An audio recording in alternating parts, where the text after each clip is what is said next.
Hi everyone. Okay, this week we're looking at 4 major ideas or topics: World War I, the Depression, the New Deal, and World War II.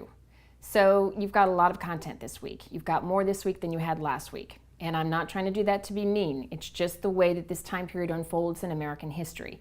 Each of these pieces or topics are important in understanding to get us where we need to be, which is the end of World War II.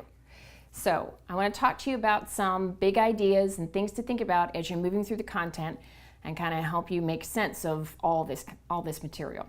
So I'm going to set the stage a little bit for World War I and understand where we're picking up when this week begins. I didn't have you read the chapter on imperialism and the Spanish-American War, so I'm just going to try and explain that now at this point when World War I is starting in Europe, America is really for the first time engaged overseas.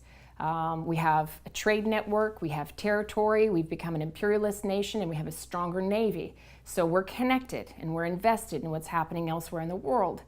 But World War I is important for America for a couple of reasons. Number one, even though we're in it for a short amount of time, it has a major impact on our ideology, our beliefs, and who we are as a people. The ramifications of World War I are going to be felt in the 1920s, politically, socially, and culturally.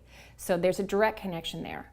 Also, the civil liberties is not exactly our finest moment. There's abuse of civil liberties that we look back at and understand that that was not our greatest moment. So we need to understand that as well. And then the end of World War I is certainly going to set the stage for World War II.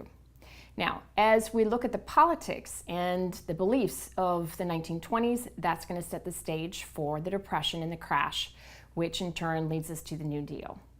About the New Deal, please use the outlines and help you organize those relief programs and all of those letters that are part of the New Deal. It can be overwhelming, but if you think about the 3 R's of relief, recovery, and reform, and you try and organize those New Deal programs with those 3 ideas in mind, it'll kind of help you move through the material.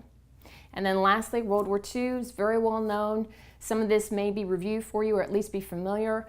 I highlight some of the major battles in your outlines, and I'll talk about a couple a little bit more in the audio files, but the book does a great job of really condensing down a vast, critically important and really fascinating time period for America and for the world.